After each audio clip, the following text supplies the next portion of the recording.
जय हिंद दोस्तों, मैं हूं जाहिद अनवर और आप देख रहे हैं आपका अपना channel son of Bengal news. जी हां, 2026 का इलेक्शन और राजनीति धीरे धीरे गर्म होती जा रही है। जी हां, जैसा कि आपने सोशल मीडिया या न्यूज के माध्यम से देखा होगा कि कल ही गांधी स्टेडियम के पास जो मंच लगाया गया था हटा दिया गया। उस हटाने पे वहां पे करीब ममता बनर्जी खुद वहां पे प्रेजेंट हुई और वहां पे सेना जवानों से बातचीत करने की कोशिश भी की। तो मैं इस मुद्दे को लेकर आज मौजूद हुआ हूं रानीगंज के टाउन टीएमसी अध्यक्ष श्री रुपेश यादव जी से कि आखिरकार ये जो बंगाल से बाहर भी जो बंगालियों के साथ जैसा आरोप लगाया जा रहा है टीएमसी के द्वारा कि बंगालियों के साथ गलत व्यवहार किया जा रहा है, भाषा को लेकर मारा जा रहा है उनको, उन्हीं के विरोध पे ममता बनर्जी ने घोषणा की थी कि हर मंच हर जगह पे टीएमसी द्वारा विरोध प्रदर्शन किया जाएगा। वही विरोध प्रदर्शन कोलकाता के गांधी स्टेडियम एक मंच लगाकर किया जा रहा था, मगर सेना द्वारा जो है उसको खोल दिया गया, उसको हटा दिया गया। इस विरोध प्रदर्शन को लेकर हम बातचीत करेंगे श्री रुपेश यादव जी से। सर, जैसा कि आपने भी तो देखा होगा। मैंने भी देखा बीते কালকে গতকালকে যেটা ঘটনা ঘটেছে সেটা সম্পূর্ণভাবে নিন্দনীয়। কারণ এই রকম ঘটনা ঘটলে আগামী দিন ভারতবর্ষে গণতন্ত্র থাকবে কি থাকবে না সে জায়গা সন্দেহ। আমাদের গণতন্ত্র এই পৃথিবীতে সবচেয়ে পুরনো গণতন্ত্র। আমাদের গণতন্ত্রকে দেখে সারা পৃথিবী গণতন্ত্রটা শিখেছে। কিন্তু গতকালকে যেটা আমরা দেখলাম कि भारतीय जनता पार्टी যে কৃতিটা করেছে সেটা একেবারে কাম্য নেই। देखा गया सर वहां पे जो हटाया गया था सेना द्वारा, আমরা দেখেছি সেনাবাহিনী গান্ধী মূর্তির কাছে যে মঞ্চ লাগানো ছিল সেই মঞ্চটা খুলেছে। সেনাবাহিনীকে সম্মান সারা ভারতবর্ষের নাগরিক করে, আমরাও করি। আমরা ভারতবর্ষের বাইরে নেই। সেনাবাহিনী সম্মানের জায়গাতে আছে। সেনাবাহিনী ভারতবর্ষের যারা ছিলেন সেনাবাহিনীকে সেই জন্যে রেখেছেন, সেই জন্য আমাদের সেনাবাহিনী আছে, তাদেরকে সম্মান করা হয়েছে। যদি কোনো বিদেশি আক্রান্ত আমাদের দেশের উপর যদি হামলা করে অ্যাটাক করে সেই জায়গাতে আমাদের সেনাবাহিনী দেশবাসীকে সুরক্ষিত করবে। কিন্তু ইন্টারনাল মামলাতে যে রকম ভাবে বিজেপি সেনাবাহিনীকে ব্যবহার করছেন এটা গণতন্ত্রের জন্য ঠিক নয়। আমি বারবার বলছি গণতন্ত্রের জন্য ঠিক নয়। কারণ সেখানে মঞ্চ ছিল যেভাবে ভারতীয় জনতা পার্টি সারা দেশ জুড়ে বাঙালি বাংলা ভাষার বিরুদ্ধে যে একটা বাংলা বিরোধী মনোভাবকে নিয়ে ভারতবর্ষকে দমন করার যে চেষ্টা করছেন তার প্রতিবাদে দিদি মমতা ব্যানার্জি পশ্চিমবঙ্গে শুধু নয় সারা ভারতবর্ষের নেত্রী মমতা ব্যানার্জি গতকালকে ওইখানে প্রতিবাদ সভা করতে গিয়েছিলেন। সেই জায়গা সেনাবাহিনীকে ব্যবহার করে যে কৃত্যটা बीजेपी করেছে সেটা একদম কাম্য নয়। কি आज के मैं आपको एक मिनट रुकना चाहता हूं सर। जैसा कि इन्होंने कहा है कि जहां तक का मुझे मालूम है और जहां तक का वहां पे जो देखा गया है तस्वीरों में कि सेना द्वारा जो है उस मंच को खोला गया, क्या आपका आरोप यह है कि इसके पीछे बीजेपी का हाथ है क्या? सेना आरोप नहीं, मैं तो साफ साफ कह रहा हूँ, আমি एकदम परिष्कार भावे ये बात तो सीएम ममता बनर्जी भी उन्होंने भी उस जहां वहां पे स्पॉट पे जाकर उन्होंने ये भी कहा था कि ये पूरे बीजेपी का। আমি পরিষ্কার ভাবে একদম খোল্লা বলছি সেনাবাহিনী ওইটা খুলতে গেছে, কিন্তু সেনাবাহিনীকে অপব্যবহার করেছে ভারতীয় জনতা পার্টি দিল্লির শাসক দল। আর শাসক দল হিসাবে শুধু সেনাবাহিনী নয়, ইডি সিবিআই সবকে অপব্যবহার করছে। যে সিবিআই এর মান গোটা বিশ্বে ছিল সে সিবিআই এর মানটা কমিয়ে দিচ্ছে। মানুষ বলতো কিসে এই অমুক ঘটনা ঘটেছে, এইটা ইনকোয়ারি সিবিআই হাতে চলে গেছে, সিবিআই কে দিতে হবে। কিন্তু আজ আমরা দেখছি সিবিআই ঘর কা মুরগি দাল বরাবর হয়ে গেছে। সিবিআই আজ কি এক একটা মামলাকে 3 বছর 30 বছর ঝুলাচ্ছে, যেরকম ভাবে কোর্টে মামলা ঝুলতো 30 বছর, সেই রকম ভাবে মামলাগুলো ঝুলছে। সিবিআই এর মান, সিবিআই এর প্রতিষ্ঠা সবটাই ভারতীয় জনতা পার্টি গত 10 বছরে শেষ করে দিয়েছেন। আমি যে কথাটা বলছিলাম যে বাংলা ভাষা বিরোধী ভারতীয় জনতা পার্টি সারা দেশ জুড়ে বাংলা ভাষা বাঙালির বিরোধী যে উন্মাত্রা তৈরি করেছেন, এই বাঙালির বিপ্লব দেশকে স্বাধীন করতে সাহায্য করেছিল। এই বন্দে মাতরম, বঙ্কিমচন্দ্র চট্টোপাধ্যায়ের বন্দে মাতরম, এই নেতাজি সুভাষচন্দ্র বোস, এই ক্ষুদিরাম বসু, এই রবীন্দ্রনাথ ঠাকুর, যার লেখা গীত আজ আমাদের ন্যাশনাল অ্যান্থেম আছে, এই ভারতীয় জনতা পার্টি জানে না? সেনাবাহিনী সকালবেলা উঠেই বাঙালির ওই লেখা ন্যাশনাল অ্যান্থেমটা সকালবেলায় গান করেন, পাঠ করেন, জানে না? কিন্তু ভারতীয় জনতা পার্টির ভয় আছে, ভিতরে ভয়। আমরা দেখেছি এরা না কৃষককে না বাঙালিকে কাউকে মেনে নিতে পারে না। যারা দেশের স্বার্থে কথা বলে তাদেরকে এরা মেনে নিতে পারে না। আমরা দেখেছিলাম যখন কৃষক আন্দোলন চলছিল দিল্লিতে, কিভাবে ট্রেক পুঁতে রাস্তাতে সেনাবাহিনীর ব্যবহার করেছিল।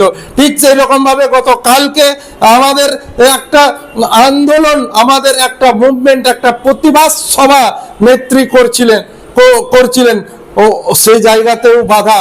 কারণ জানেন আজকে শুধুমাত্র তৃণমূল কংগ্রেস নেত্রী মমতা ব্যানার্জি, নেতা অভিষেক ব্যানার্জি আছে, যে ভারতীয় জনতা পার্টি নেতা নরেন্দ্র মোদী, অমিত শাহকে আজকে দেশের সামনে মুখোশটা ওদের খুলে দিচ্ছেন, মুখোশটা খুলে দিচ্ছেন। আর চাকরি চোর, ভোট চোর এই ভারতীয় জনতা পার্টি। বছরে 2 কোটি চাকরি দেব, আজ 11 বছরে 22,000 কোটি টাকার চাকরি চুরি করেছে ভারতীয় জনতা পার্টি, নরেন্দ্র মোদী, অমিত শাহ। এই চাকরি চোর ভারতীয় জনতা পার্টি, এই চাকরি ভোট চোর আমরা দেখতে পাচ্ছি আজকে কিভাবে প্রমাণ সহ ইন্ডিয়া গঠবন্ধন, ভারতীয় গঠবন্ধন সামনে মানুষের সামনে তুলে ধরছেন। ভয়ে দিদি মমতা ব্যানার্জিকে ভয় পেয়েছে। আমাদের ভালো লাগছে কি দিদি মমতা ব্যানার্জি, নেতা অভিষেক ব্যানার্জিকে ভারতীয় জনতা পার্টি ভয় পেয়েছে, তাই সেনাবাহিনীকে নিয়ে মঞ্চটা খোলাচ্ছেন। মঞ্চ খোলালে ভাই কিছু হবে না। আমাদের আন্দোলন, আমাদের নেত্রী আন্দোলন থেকে জন্ম নিয়েছেন, আন্দোলন থেকে উঠে আসা নেত্রী। বাংলায় 34 বছর বামপন্থী শাসনের অপসর ঘটাতে পারেন। তুমি তো মাত্র 11 বছর, তোমারও এইবার যাবে, তোমাদেরও দিল্লিতে শাসন থাকবে না। বাংলা যে কোটি আসন আছে 26-এ, তোমরা 26টাও আসন পাবে না। এটা যত কারণ এই যে ভয় পেয়েছে তাতে আমরা দুঃখিত নয়, আমি ব্যক্তিগতভাবে দুঃখিত নয়। কারণ এই ভয়টা ডর আচ্ছা লাগা ভারতীয় জনতা পার্টি যে ভয়ে মঞ্চটা সেনাবাহিনীকে দিয়ে খোলাচ্ছেন, এই ভয়টাই আমাদের ভালো লাগলো। পশ্চিমবঙ্গে 10 কোটি মানুষের জয় হয়েছে গতকালকে, কি ভারতীয় জনতা পার্টি দিদি মমতা ব্যানার্জি, নেতা অভিষেক ব্যানার্জিকে ভয় করেছেন। গতকালকে 10 কোটি বাংলাভাষীর মানুষের জয় হয়েছে। तो जैसा कि आपने देखा, पहला जो है वर्ड जो है, पहला जो अभियान चलाया गया था, पहला जो अल्फाज जो निकला था वो राहुल गांधी की थी, जो उन्होंने कहा था कि वोट चोर पीएम नरेंद्र मोदी जी को उन्होंने आरोप लगाया था। और दूसरा यहाँ पे जो है रानीगंज के टीएमसी टाउन अध्यक्ष, उन्होंने भी ये आरोप लगाया है कि जो भारतीय जनता पार्टी के पीएम नरेंद्र मोदी जी वो वोट चोर है। और मैं आपको बताता चलूँ कि अभी मुद्दा ये है कि वहाँ पे जहाँ पे कोलकाता पे गांधी स्टेडियम के सामने जो मंच को खोल दिया गया है, वो अभी सबसे बड़ा मुद्दा है। और उस मुद्दे को मैं फिर एक बार आपके रूपेश यादव जी के साथ में फिर मैं जुड़ूंगा। सर, मैं कहना चाहता हूं कि जैसा कि सेना का कहना है कि कोई भी प्रोग्राम होता है तो 2 दिन से ज्यादा नहीं, 2 दिन का परमिशन था और वो अभी कंटिन्यू वहां पे था, इसलिए खोला गया है।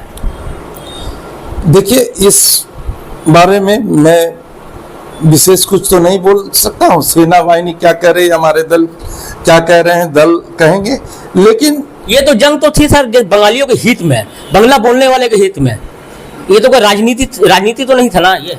लेकिन मैं इतना ही कहना चाहता हूँ कि গতকালকে যেটা ঘটেছে ভাই, গতকাল আমরা দেখতে পেয়েছি ভারতীয় জনতা পার্টি দিদি মমতা ব্যানার্জি তৃণমূল কংগ্রেস নেতা অভিষেক ব্যানার্জিকে ভয় পেয়েছে। এই ভয়টা ভালো লেগেছে, কারণ সেনাবাহিনী তো নিমিত্ত মাত্র, সেনাবাহিনী আর্মি জওয়ানরা খুলতে গেছেন, কিন্তু তার কাছে এই খোলানোর ব্যবস্থা ভারতীয় জনতা পার্টি করেছে। আর এই আন্দোলনটা মনে রাখতে হবে, গতকালকে যে প্রতিবাদ ছিল, বিজেপি যেভাবে সারা দেশ জুড়ে বাঙালির বিরুদ্ধে গর্জে উঠেছেন, গর্জে মানে বাঙালিকে দমন করার জন্য, বাঙালিকে বাংলাদেশে পাঠিয়ে দেওয়ার জন্য রোহিঙ্গা বলছেন। কিন্তু জানেন না আপনি রোহিঙ্গা কাকে বলছেন? আপনি তো নিজে রোহিঙ্গাকে মুখ্যমন্ত্রী করে রেখেছিলেন। গুজরাটের মুখ্যমন্ত্রী কি রূপানী নামটা মনে পড়ছে না, দুবার মুখ্যমন্ত্রী রোহিঙ্গাকে করেছিলেন, আর রোহিঙ্গাকে তাড়াবার কথা বলছেন। আজ বাঙালিদের বিরুদ্ধে যেভাবে বিজেপি, বাংলা ভাষা শুনলেই তাদের মনে হয় বাংলাদেশি, এদের যদি চলতো তো এরা ন্যাশনাল অ্যান্থেমটাও চেঞ্জ করে দিত। এরা যেরকম ভাবে নেতাজি সুভাষচন্দ্র বোসের যোজনা আয়োগকে চেঞ্জ করে নীতি আয়োগ করেছেন, এরা শুধুমাত্র মুখে নেতাজি গল্প বলেন, কিন্তু বাঙালির বিরুদ্ধে প্রথম দিন থেকেই আছেন, আর আজকেও দেখা যাচ্ছেন। কিন্তু যতই আপনি বাঙালির বিরোধিতা করুন, বাঙালি কলম থেকে শুরু করে, হাত থেকে শুরু করে সব জায়গা মজবুত আছে। তুমি যতই এগিয়ে আসবে তোমাকে ততদূর পিছনে ফেলে দিব। কারণ আমরা দেখেছি এই বাংলায় তৃণমূল কংগ্রেস 2011-তে যত আসন নিয়ে জিতেছিলেন, তার থেকে বেশি 2016-তে, তার থেকে বেশি 2021-এ, আর 2026-এও 2021 থেকে বেশি আসন নিয়ে আমরা জয়ী হব। আবার পুনরায় আমাদের নেত্রী দিদি মমতা ব্যানার্জি মুখ্যমন্ত্রী হবে। যতই তুমি হইচই করো, কিন্তু বাংলায় আর ভারতীয় জনতা পার্টি আসতে পারবে না। ভালো লাগলো আমাকে, আমি বারংবার এই একই কথা বলে যাচ্ছি, ভালো লাগলো শুধু আমাকে নয়, 10 কোটি বঙ্গবাসীকে ভালো লাগলো কি ভারতীয় জনতা পার্টি দিদি মমতা ব্যানার্জি, নেতা অভিষেক ব্যানার্জি তৃণমূল কংগ্রেসকে ভয় পেয়েছে। তাই ওই আন্দোলনের মঞ্চটা সেনাবাহিনীকে দিয়ে গতকালকে খোলালেন, কিন্তু এইটা গণতন্ত্রের জন্য ঠিক নয়। আপনার নাম? रूपेश यादव, रानीगंज शहर तृणमूल कांग्रेस सभापति। तो देखा आपने लोग देखा कि इन्होंने कहा है कि ये जो मंच को हटाया गया है, ये एक बीजेपी, इनका आरोप है कि ये बीजेपी जो है डर गया है। और चलिए अब हम सीधा बात करेंगे इसके बाद। ये तो थी टीएमसी के टाउन प्रेसिडेंट रूपेश यादव जी की बातें। अब हम बात करेंगे भाजपा नेता यानी के मंडल 1 शमशेर सिंह जी से, उनसे बातचीत करेंगे और जानेंगे पूरी बात। सन ऑफ बंगाल के माध्यम से हर खबर आप तक सबसे पहले पहुंचाई जाती है। सन ऑफ बंगाल, जहां यूट्यूब, फेसबुक और वेबसाइट हर जगह पे। हमारे यूट्यूब पे आप देखिए सन ऑफ बंगाल की खबरें। इसके अलावा सब्सक्राइब कीजिए, फेसबुक पे जाइए, फेसबुक पेज को फॉलो कीजिए। इसके अलावा हमारे वेबसाइट पर भी जाकर आप देख सकते हैं हर तरह की खबरें सबसे पहले। जी हाँ, हमारा वेबसाइट है www.sonofbengal.in। धन्यवाद।